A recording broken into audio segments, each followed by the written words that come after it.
সুধী দর্শক মণ্ডলী সবাইকে সুস্বাগতম আমার উৎসাহী ব্লগ চ্যানেলে। তো আপনারা দেখছেন সেলাইয়ের ভিডিও।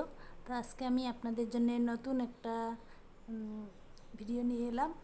তো আমি এটা একটা পাপোশ দেখাচ্ছি। এই পাপোশটি সুতো দিয়ে তৈরি। তো সুতোর দিয়ে বানানো, পিছনে কাপড় দিয়েছি। কাপড় দেওয়ার কারণে একটু মজবুত হয়ে গেছে।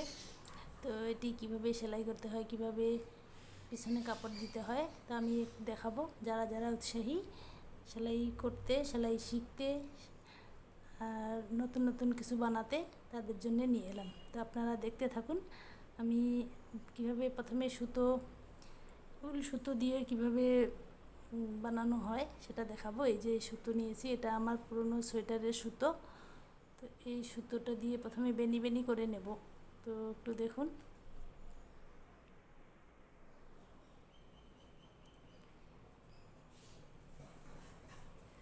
এই প্রথমে সুতোটাকে এইভাবে নিয়ে আঙুলের মধ্যে এরকম একটু ঘুরিয়ে নেবেন।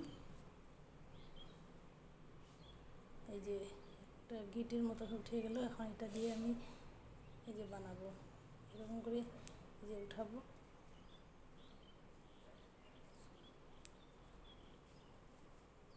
এরকম করে বেনি বেনি করে বানিয়ে নিলে পুরোটাই বানাবো, যতটা বানানো যায়।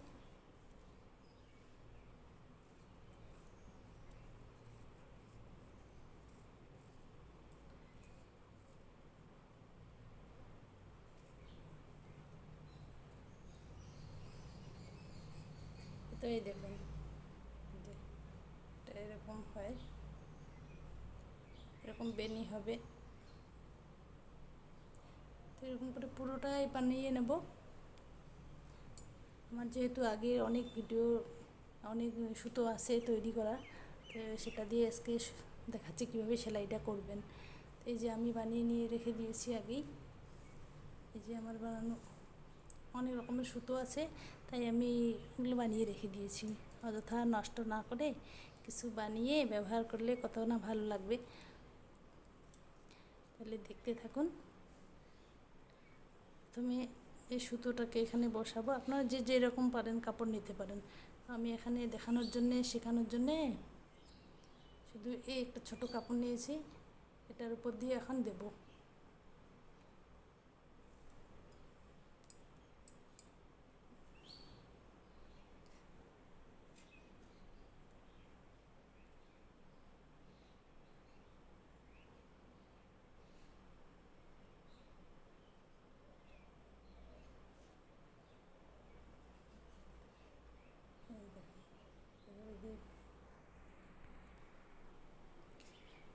তো দেখুন আমি এখানে সেলাই সেলাই করে উঠাচ্ছি।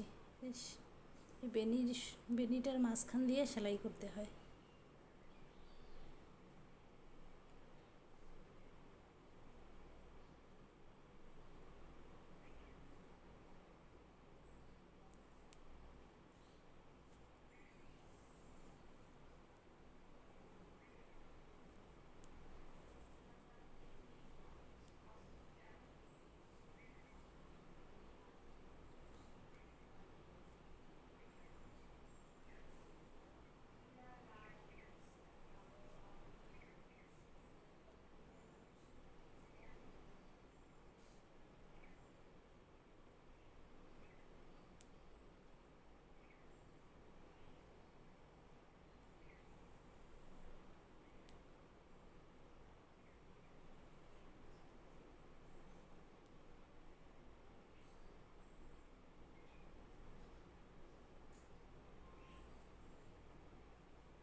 তো এরকম পুরোটাই পুরোটাই এইভাবে দিব, সুতাটা চারিদিকে দিব আর সেলাই করব।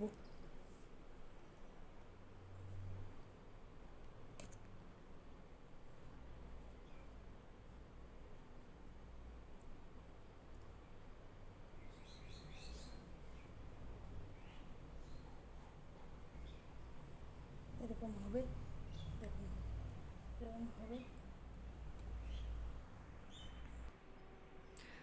তো দেখুন আমি এতটা বানিয়ে নিলাম। সুতোটা চারিদিকে দিয়ে সুতার মাঝখানে সেলাইটা করে করে উঠাতে হয়। তো এভাবে যে যে যেরকম ডিজাইন দিতে পারে আর কি, সে সেরকমভাবে বানাতে পারে। চারকোনা বানানো যায়, সোজা বানানো যায়। তো এটা বানানোও খুব একটা সময় লাগে না, তাড়াতাড়ি বানানো যায়। আপনারা চাইলে এরকম বানাতে পারেন, আবার সোজাসুজিও বানাতে পারেন। সোজাসুজি করে দিলে পাপোশ, যেমন চারকোনা সোজা পাপোশগুলো আছে, চারকোনা সোজাগুলো ঠিক সেরকম হয়ে যাবে। এটা যে কেউ বানাতে পারে।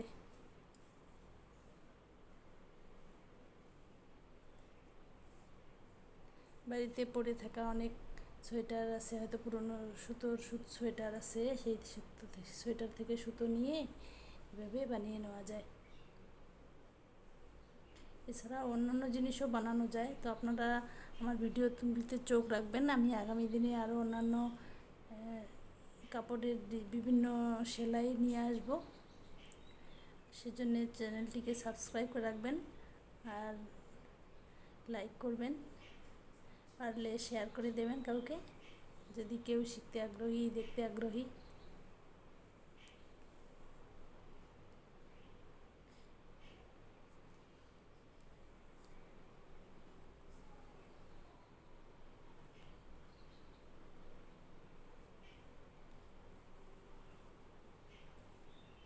এই দেখুন কতটা বানিয়ে নিলাম। বানাতে বানাতে পিছন পাশে শুধু সেলাই এটা উঠবে, এই সুতোটা উঠবে। যদি কোথাও মনে হয় যে একটু ফাঁকা মনে হচ্ছে, উঁচু মনে হচ্ছে, তাহলে সেটা আরেকবার এখান থেকে নিয়ে এটার সাথে লাগিয়ে সেলাই করলে হয়ে গেল। এভাবে লাগিয়ে নেবেন, ব্যাস। তো সুতোটা পুরোটাই বসে যাবে, আর উপরের দিকে সেলাইটা দেখা যায় না, ভিতরেই দেখা যায়। তো এটাতে আমি যেমন এই ডিজাইনটা দিয়েছি, এটা তো নিজেরাই পারবেন। যেমন আমি দেখিয়ে দিচ্ছি ডিজাইনটা কী করে দিতে হয়, একটা দেখাচ্ছি। এই যে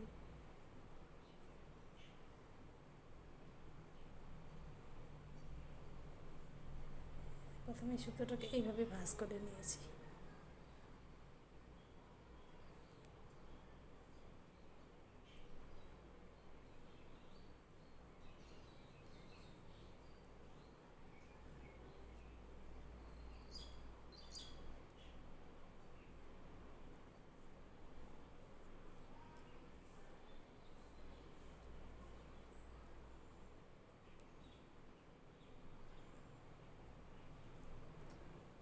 সেলাইটা একই হবে, শুধু সুতোটাকে একটু ঘুরাতে হবে, এভাবে ঘুরিয়ে নিয়ে তারপরে ডবল করে সেলাইটা রাখতে হবে, তা না হলে খুলে যেতে পারে।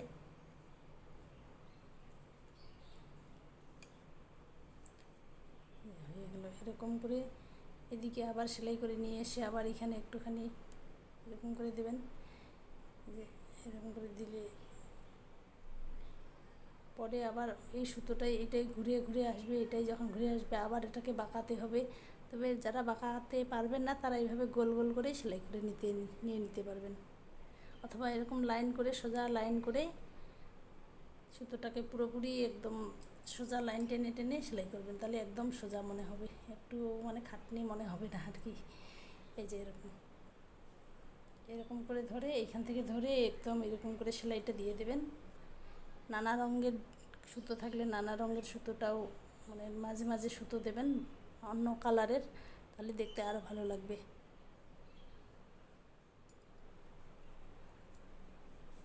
তো এটা বানানো তো খুব কঠিন নয়, একদম সোজা। আর এটা পিছনে এরকম কাপড় নেবেন একটা বড়, আমি তো সুতি কাপড় নিয়েছি, এটা দিয়েই। তো দেখা হবে আগামী ভিডিওতে, ততদিন ভালো থাকবেন আর সুস্থ থাকবেন।